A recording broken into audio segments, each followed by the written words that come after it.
बिस्मिल्लाहिर्रहमानिर्रहीम, अस्सलाम वालेकुम। मैं हूं इस्माइल कासिम और आप देख रहे हैं हरफे राज और ये मकबूल जान के साथ। ग्लोबल पॉलिटिक्स को अगर आप देखें तो आपको कुछ चेंज नज़र आ रहा है, तब्दीली नज़र आ रही है। जो यूनिपोलर वर्ल्ड के अंदर अमेरिका ने राज किया है, and specially after the post cold war era, तो आपको नजर आएगा कि उसकी पावर जो है उसमें कहीं सम बट कहीं ना कहीं पे डिक्लाइन नजर आ रहा है। और ये सब अगर मैं एग्जांपल दूं तो तुर्की की दूंगा, इंडिया की दूंगा, सऊदी अरेबिया की दूंगा। तीनों ममालिक को अमेरिका ने डिक्टेट करवाने की कोशिश की वन वे और another, specially in the context of Russia Ukraine war. लेकिन तीनों ने अपनी मनमानी की।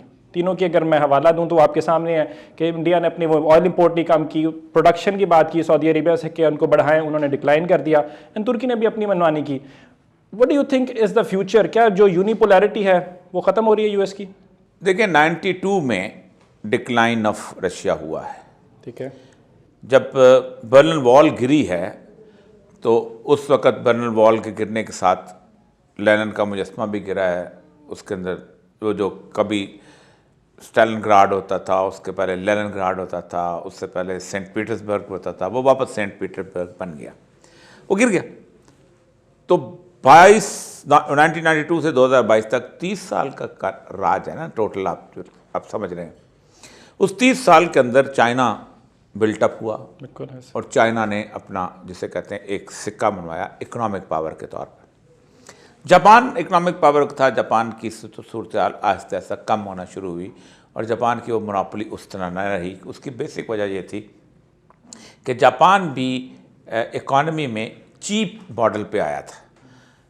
यहाँ बनती थी बहुत ज़बरदस्त किस्म की रोल्स रॉयस बनती थी, फोर्ड बनती थी, वॉक्सहॉल बनती थी, मर्सिडीज बनती थी। उनका नहीं, छोटी सी गाड़ी निकालो, सुजुकी निकाल दो, इसके बाद ये टोयोटा निकाल दो। उधार बात है, इस पे आ गए। और उसके साथ साथ उनके यहाँ ये था कि उनके कॉटेज इंडस्ट्री बहुत ज़्यादा थी, तो वो उनको खर्चा इतना नहीं पड़ता था। लेकिन चाइनीज़ मॉडल ने तो इनकलाब लेके आ गए। उन्होंने कहा कि हमको मसले को नहीं, तुम वो भी रखो बेशक अपना रोल्स रॉयस भी, लेकिन हम तुम्हें सस्ती बना देते हैं। तुम 100 पाउंड देते हो उसका मजदूरी, यहाँ तुम 10 पाउंड दो, हम तो हाजिर हैं। तो उन्होंने एक ऐसा मॉडल बिल्टअप किया कि जिसने दुनिया को हैरान करके रख दिया। वही मॉन्ट ब्लैंक का पेन जो है, मॉडल जो है, वो 5 रुपये का भी है और 5 लाख का भी है। तो ये ऐसी चीज़ थी जिसने चाइनीज़ इकॉनमी को ग्रो किया। और चाइना में जो लेबर इंटेंसिव टेक्निक जो आगे हैं, और वो खुद कहते थे कि हमें 30 साल तक अपने आप को इकॉनमी को ठीक करके आगे बढ़ाना। इन बिटवीन रशिया के अंदर जो कि तबाही आई थी और जो समझते थे कि हम बहुत बड़े सुपर पावर हैं, और 15-20 हज़ार के करीब एटम बम लेके भी ये बैठे हुए थे। उनकी औरतें जो थीं वो डबल रोटी के ऊपर एयर होस्टेसेस जो थी अपना जिस्म फरोशी करती फिरती थी।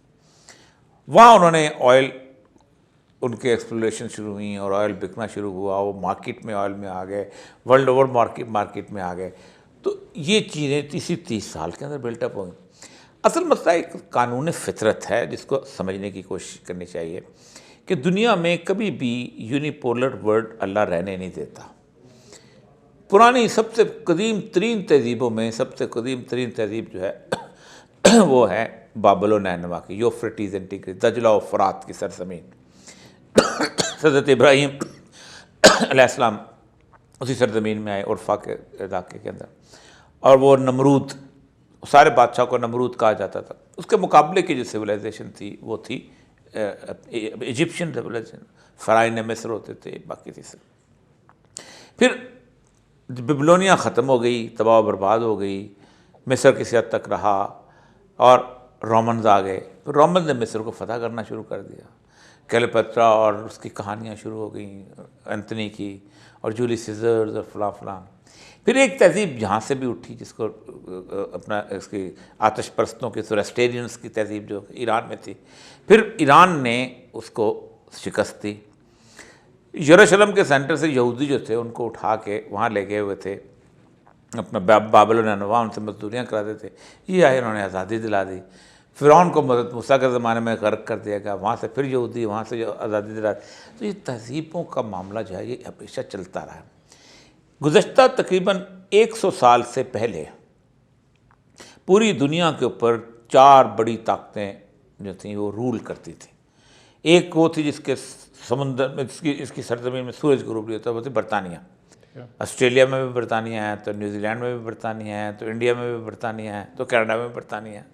सूरज का रूप नहीं होता किसी जगह पर। दूसरी फ्रेंच थी, पूरा का पूरा अफ्रीका उनके पास था। तीसरे डच थे, हॉलैंड थे, ये सारे के सारे नीचे का इलाका जो है, जैसे इंडोनेशिया कहते हैं, वियतनाम कहते हैं, मलेशिया कहते हैं, ये उनके पास था। पोर्चुगीज़ की भी अपनी कार्यक्रम, ये गोवा जो है इंडिया का, ये गोवा पोर्चुगीज़ का।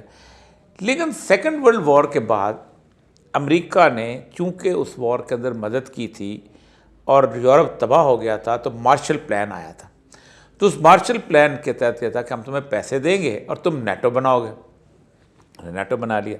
तो अमेरिका ने एक उनसे कहा कि अब तुम इन कॉलोनियों को छोड़ दो, अब नाम फौज रखेंगे, नाम कुछ और, हम अब इकोनॉमी के तहत इकोनॉमी जो है उससे गवर्न करेंगे।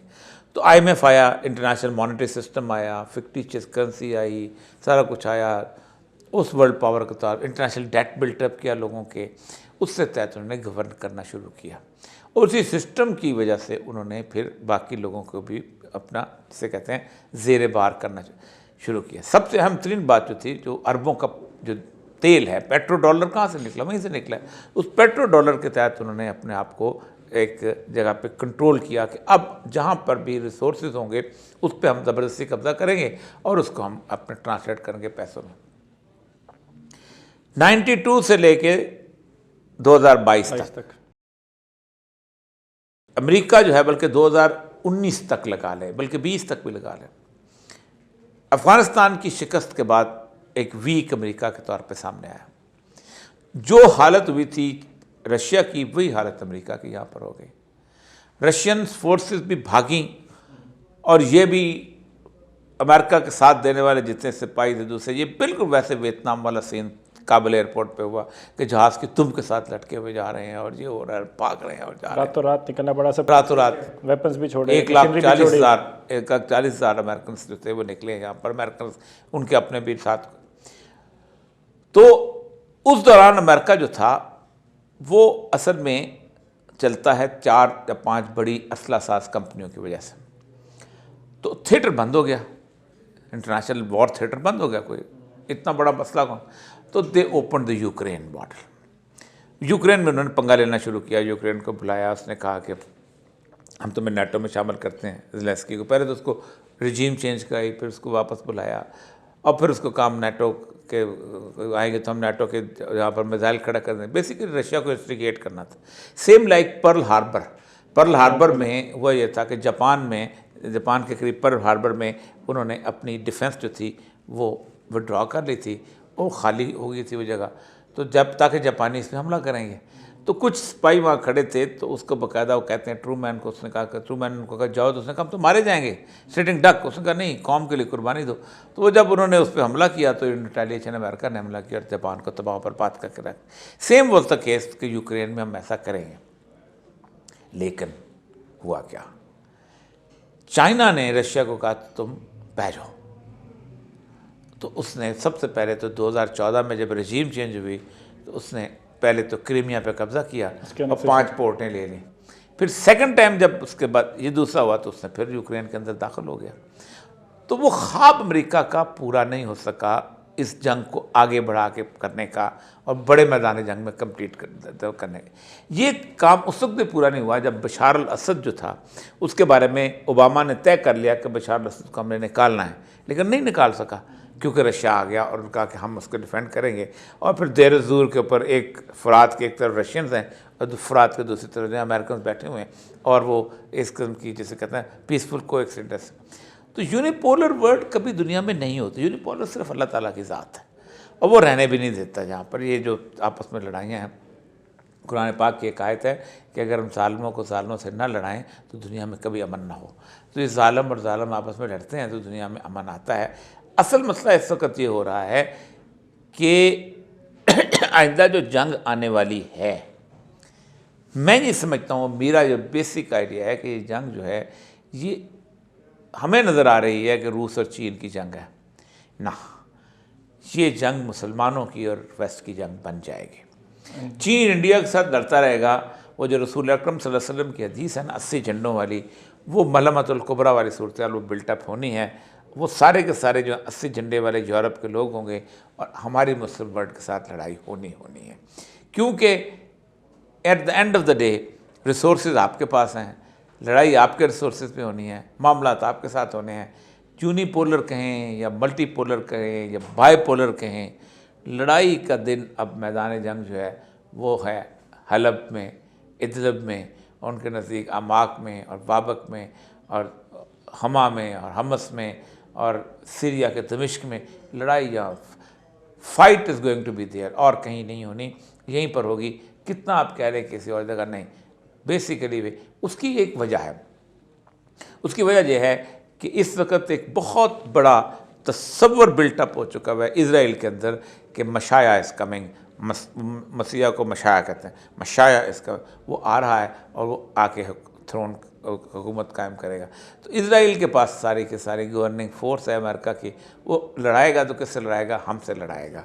तो ये यूक्रेन वाला जो है ये एक बहाना है, निशाना टर्की है सबसे पहले, और सबसे पहला मुल्क जो जाएगा मुसलमानों के हाथ से अकॉर्डिंग टू हदीस वो टर्की जाएगा, और कुस्तुनतुनिया सबसे पहले यूरोप के पास होगा, और फिर हम आखिर में सबसे पहले उसको कुस्तुनतुनिया को फला करेंगे जो इरादा कर रसूल सल्लल्लाहु अलैहि वसल्लम ने फरमाया।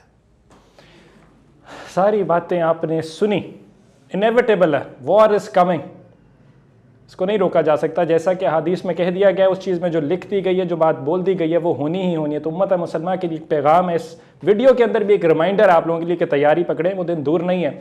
यूक्रेन एक बहाना है और तुर्की जो है वो निशाना है। उम्मीद करता हूँ आपको ये वीडियो पसंद आई होगी। इस्माइल कासिम को इजाज़त दीजिए, अपना बहुत सारा ख्याल रखिए। अल्लाह हाफ़िज़।